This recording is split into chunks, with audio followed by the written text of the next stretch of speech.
Călătoria nu se oprește aici. Ultimul capitol al cărții Musafir în propria viață, de Ecaterina Blajiu. Acum, fiind acasă cu copiii, încerc să îmi pun toate gândurile în ordine pentru încheierea acestei cărți. Sunt atât de multe lucruri care îmi vin în minte, încât nici nu știu cu ce să încep acest capitol care va încheia această carte. În capitolele din această carte am ales să mă exprim după dorința sufletului meu și a nevoilor lui și am ales în cele din urmă să dăruiesc din propria mea experiență și înțelepciune tuturor celor care vor citi sau vor asculta aceste rânduri. Am decis să scriu despre o parte din copilăria mea și despre cum s-au desfășurat anumite evenimente în anumite perioade ale vieții mele, cu unele aspecte ale modului în care viața noastră este menită să se desfășoare. Am decis să împărtășesc cu voi credințele și temerile mele cele mai mari pe care le-am avut. Astăzi pot spune că sunt un suflet liber care vrea să arate această iubire și libertate întregii lumi.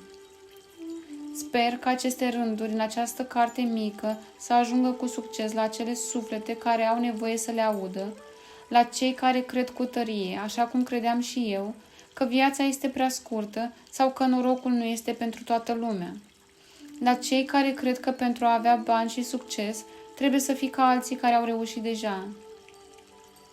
Vă spun că nu trebuie să credeți sau să fiți toate acestea.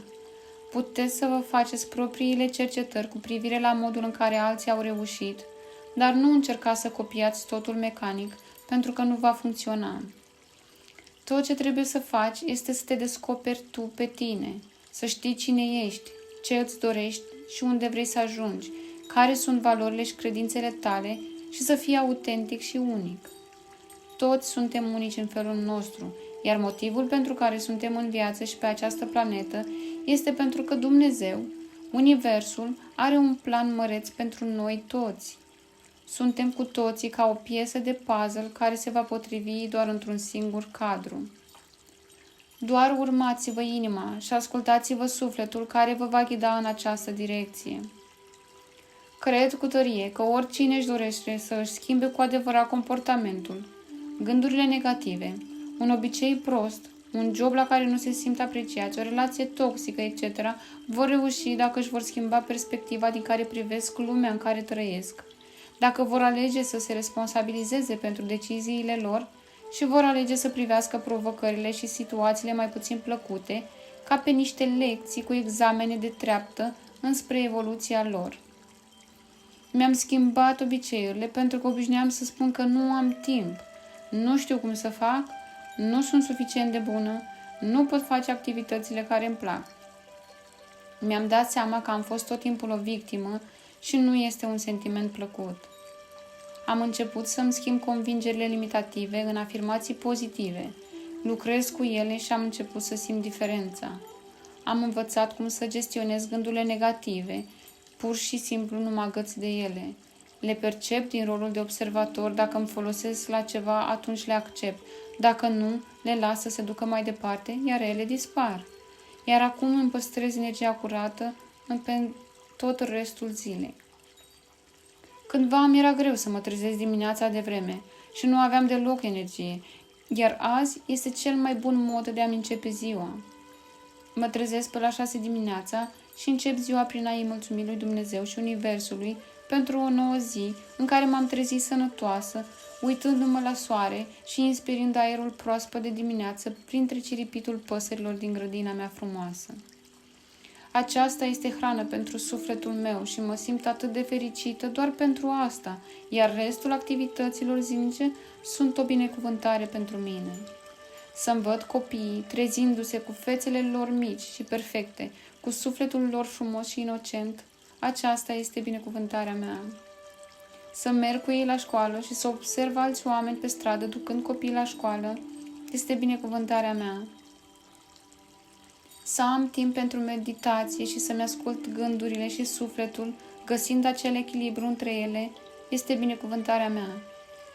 Să-i trimit mesaj dimineața partenerului meu și să-l întreb cum a dormit, asta este binecuvântarea mea. Să primesc înapoi mesaj de la el în care mă întreabă același lucru, aceasta este binecuvântarea mea. Să lucrez la cartea mea chiar acum este binecuvântarea mea. Mă simt atât de binecuvântată pentru fiecare moment al vieții mele, pentru faptul că am avut momente dificile și momente grele și pentru orice fel de situație. Simt bucuria autentică de a fi în viață și de a-mi urma visul pe care nu am vrut să-l ascult destul de mult timp. Un alt lucru pe care l-am realizat în experiența acestei călătorii este faptul că am făcut multe. Am realizat multe într-un timp relativ scurt, pe care în alte circunstanțe posibil să nu le fi făcut. Am învățat multe și nu m-am oprit. Încă învăț și studiez cam tot ce mi se pare interesant și relevant pentru evoluția mea. Cândva aveam convingerea că la vârsta mea nu se mai poate învăța sau studia, că nu aș putea să mai descoper misiunea mea personală. Și nu este adevărat. Putem face orice ne face sufletul fericit. Deci, atunci când simți că faci ceva cu prea multă presiune asupra ta, încetează să mai faci.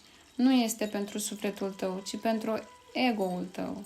Dacă se întâmplă să crezi că îți urmezi visul, dar totuși nu simți acel entuziasm în acest sens, oprește-te, că acela nu este visul tău.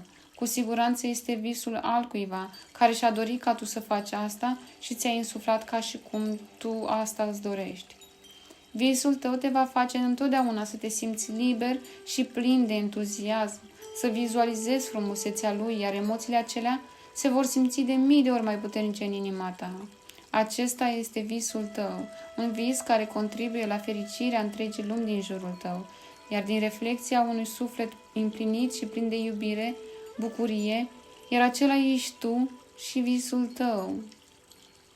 Visul meu a devenit realitate și nu mă opresc aici. Am scris această carte pentru sufletul și bucuria mea interioară, iar fericirea mea se va reflecta în lumea mea care va fi dornică să citească această carte. Îți mulțumesc și fii binecuvântat, tu, suflet frumos al lumii. Cu recunoștință și iubire, Blajiu Ecaterina.